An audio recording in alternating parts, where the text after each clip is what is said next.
So, good morning, good afternoon. It is raining here in Eretz Yisrael, it's at the Kotel, and everyone's stopping inside because it's raining at the Kotel and it's really crowded and packed and we push each other, which is exciting. And it's raining in Beit Shemesh. So, Baruch Hashem, we got some rain. Unfortunately, we feel the rain a little bit more than other people because we have rain coming out of the house.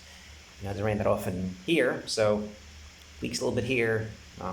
We'll survive, I guess, hopefully.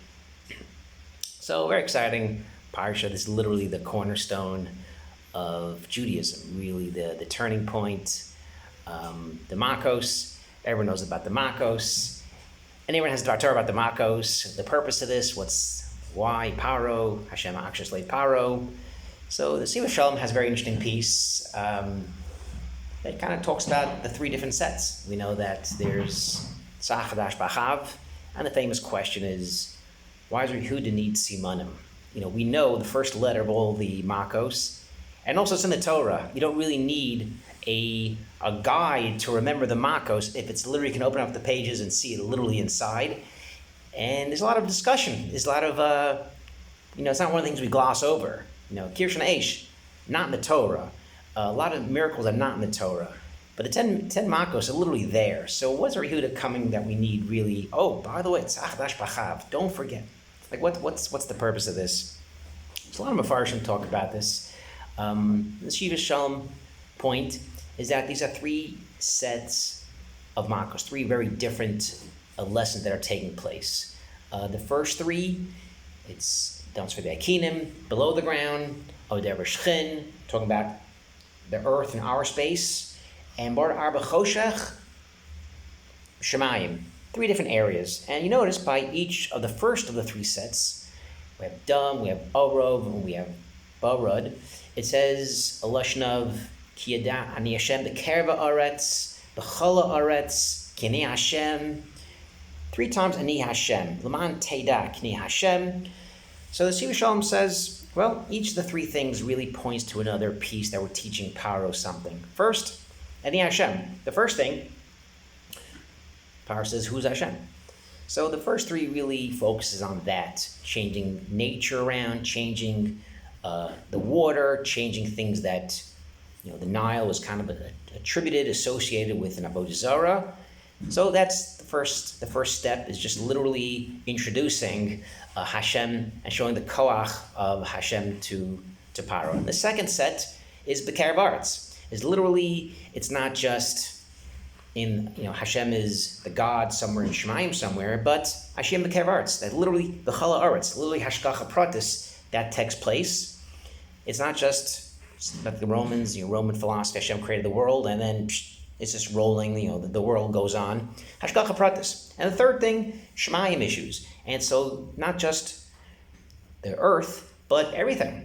Every nature, things above the earth, the planets, universes, everything is really from Hashem. And these three issues, just Hashem is the creator, that Hashgacha Pratis Hashem runs the world, and foreverness and all the other universes, that's literally what the Siva Shalom talks about. And I'm thinking, that's a Kli Yakar type of thing. And turns out, towards the end of this piece, he says, that Kli Yakar. So, look, I was paying attention from a couple of years ago when I was learning Kli Yakar. This is kind of what we're talking about. And Siva Shalom goes on.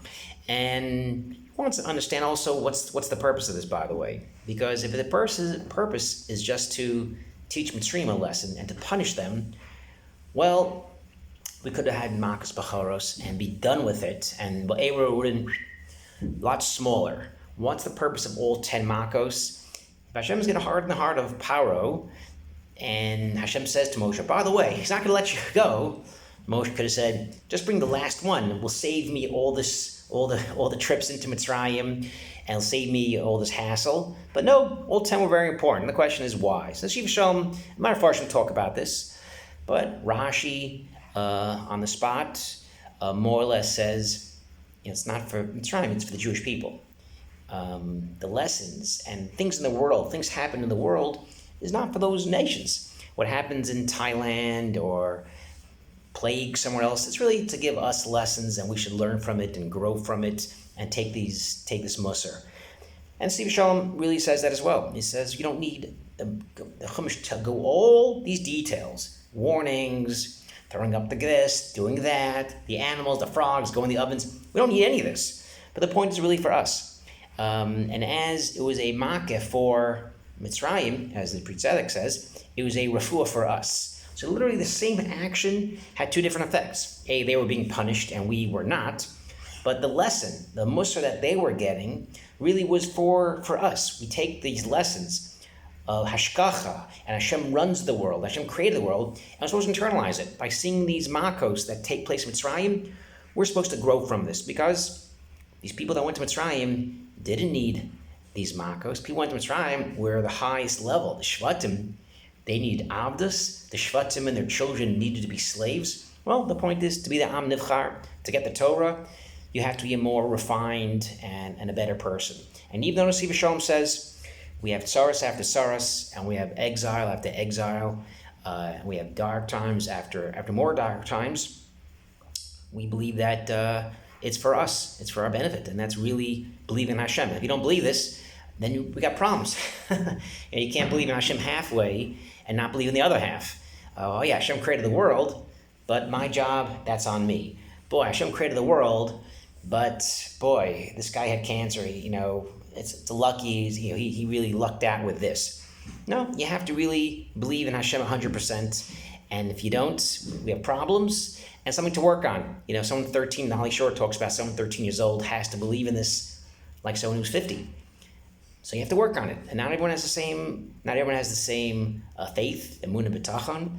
Emunah, we said, is faith, and b'tachon is even in bad situations, there's still Hashem there. And that's something we have to kind of work on. And that's something what the 10 makos gave us. Literally Avdus and the 10 makos. Each thing went against nature, and it wasn't just luck. The Tumim couldn't do it. These things never happened before, never happened since. And it took place in Mitzrayim, as the Jews were in their lowest level. So the greatest miracles the Jewish people got were at the lowest level they got. And the point is, Kilchosh Hashem early. While we're in the darkness, Vayanchu, we said a couple weeks ago, while people are in the darkness, that's when we cry out. And when a person thinks that there's no way out, that they can't do anything by themselves, and we tried everything and there's nowhere to turn, that's the time when our tefillos are the most accepted. That's when our crying out is the most. And hopefully as my oldest son shipped up back today, he was home for a couple of days, and he's heading back to Gaza either later today or tonight or tomorrow. I'm not sure. And hopefully a lot of the boys who are serving are friends of ours. Their kids are home for Shabbos. So things are trying to wind down, thank God. People going back to college, people going back to work. So everyone has their own time frame of when they're going to be finished. Hopefully this doesn't start up again up north. And hopefully this is the end. And hopefully we see the Geula very soon. Shabbat Shalom.